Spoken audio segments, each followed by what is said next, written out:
আসসালামু আলাইকুম। আজকে রান্না হচ্ছে আলু চিচিঙ্গা দিয়ে পাঙ্গাস মাছ। আমাদের এই জায়গায় চিচিঙ্গা বলে,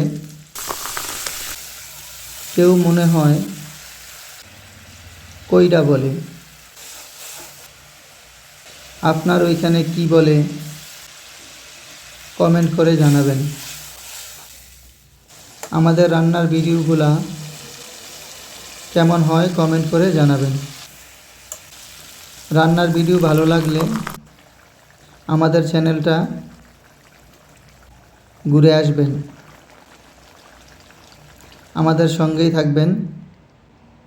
ভালো থাকবেন সব সময়। আল্লাহ হাফেজ।